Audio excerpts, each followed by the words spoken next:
തിരഞ്ഞെടുക്കപ്പെട്ട നീതിമാന്മാരുടെ കരച്ചിൽ ദൈവം തീർച്ചയായും കേൾക്കുമെന്നും പുതിയ നിയമത്തിൽ യേശുക്രിസ്തു ഒരു പ്രത്യേക ഉപമയിലൂടെ പറയുന്നുണ്ട്. അത് നാം വായിക്കുന്നത് ലൂക്കായുടെ സുവിശേഷം 18-ാം അധ്യായം 5 മുതൽ 8 വരെയുള്ള വാക്യങ്ങളിൽ ആണ്.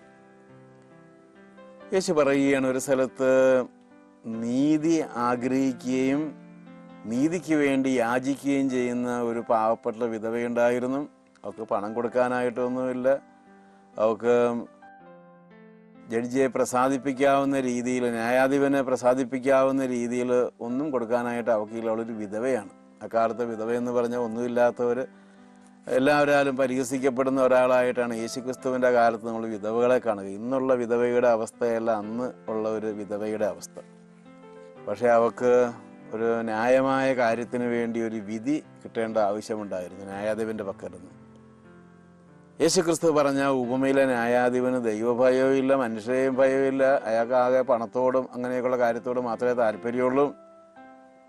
പക്ഷേ ഈ വിധവ ചെയ്യുന്ന എല്ലാ ദിവസവും ഇദ്ദേഹത്തിൻ്റെ വീട്ടിൽ ചെന്ന് പറയാൻ തുടങ്ങി, ന്യായാധിപൻ താങ്കളല്ലാതെ വേറെ ആരും എനിക്ക് വേണ്ടി നീതി തരാനായിട്ടില്ല, താങ്കളെ കൊണ്ടേ പറ്റൂ, താങ്കളാണ് ആ സ്ഥാനത്തിരിക്കുന്ന ആള്, അതുകൊണ്ട് ദയവായി എനിക്ക് താങ്കൾ നീതി നടത്തി തരണം, താങ്കൾ താമസിക്കരുത്, കാരണം ഞാനൊരു വിധവയാണ്.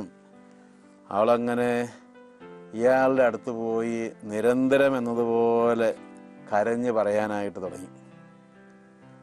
അയാൾ ആദ്യമൊന്നും അനങ്ങിയില്ല. അവസാനം അയാൾ ഇങ്ങനെ പറഞ്ഞു, ഈ വിധവയുടെ ശല്യം കാരണം മടുത്തു, എല്ലാ ദിവസവും എൻ്റെ അടുത്ത് വന്ന് നീതി വന്നെന്ന് പറഞ്ഞുകൊണ്ടിരിക്കുന്നു. തീർച്ചയായിട്ടും ഞാനത് കൊടുക്കാൻ കടപ്പെട്ട ആളുമാണ്.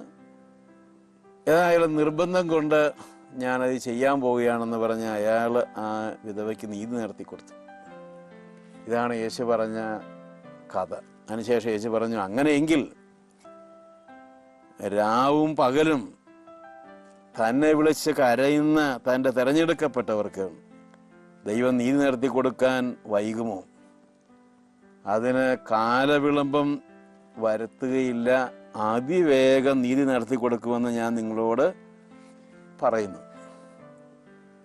തൻ്റെ തിരഞ്ഞെടുക്കപ്പെട്ട നീതിമാന്മാർ, അതായത് മനഃപൂർവ്വം പാപം ചെയ്യാതെ ജീവിക്കുന്ന ആളുകൾ, അവരൊരു ബുദ്ധിമുട്ടിലൂടെയും പ്രയാസത്തിലൂടെയും കടന്നു പോകുമ്പോൾ ഒരുപക്ഷെ ആദ്യത്തെ ദിവസം പ്രാർത്ഥിച്ചപ്പോൾ കിട്ടിയില്ല, അവർ നിരന്തരമായി ദൈവസന്നിധിയിൽ പ്രാർത്ഥിച്ചാൽ, ആ വിധവയെപ്പോലെ പ്രാർത്ഥിച്ചാൽ ദൈവം കേൾക്കും എന്ന് പറയും. എന്നിട്ട് യേശുക്രിസ്തു പറഞ്ഞു, ആ വിധവയോത്രൊന്നും താമസിക്കേണ്ടതായിട്ട് നിങ്ങൾക്ക് വരികയില്ല. തൻ്റെ തിരഞ്ഞെടുക്കപ്പെട്ടവർ നീതിക്കായി കരഞ്ഞാൽ ദൈവം താമസം വരുത്തുമോ? യേശു ചോദിക്കുകയാണ്.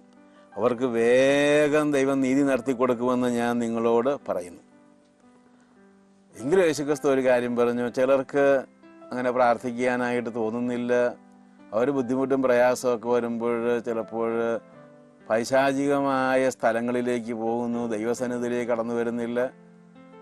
അവർക്ക് ദൈവം ആഗ്രഹിക്കുന്നത് പോലെയുള്ള അനുഗ്രഹത്തിലേക്ക് വരാനായിട്ട് പറ്റുന്നില്ല. ലൂക്കായുടെ സുവിശേഷം 18-ാം അധ്യായം 5-ാം വാക്യത്തിൽ യേശുക്രിസ്തു നമ്മോട് പറയുകയാണ്, നമ്മുടെ പ്രയാസങ്ങളിൽ, ബുദ്ധിമുട്ടുകളിൽ ഒരുപക്ഷെ നമ്മുടെ ചുറ്റുപാടുമുള്ള ആളുകൾ, നമ്മൾ ഒട്ടും കേൾക്കാത്തവരും വകവയ്ക്കാത്ത ആളുകളും നമ്മളെ നിരാശപ്പെടുത്തുന്ന ആൾക്കാരുമായിരിക്കാം.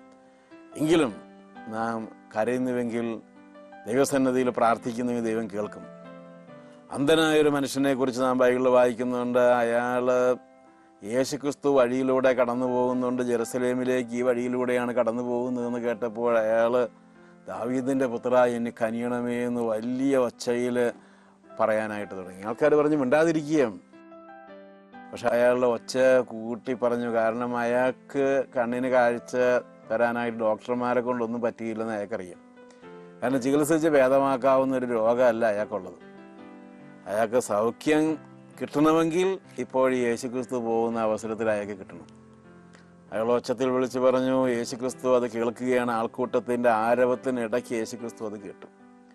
യേശുക്രിസ്തു പറഞ്ഞു, അയാളെ ദയവായി എൻ്റെ അടുത്തേക്ക് കൊണ്ടുവരിക. അയാളെ കൊണ്ടുവന്നു. യേശുക്രിസ്തു അയാളോട് പറഞ്ഞു, നിനക്ക് കാഴ്ച ലഭിക്കട്ടെ.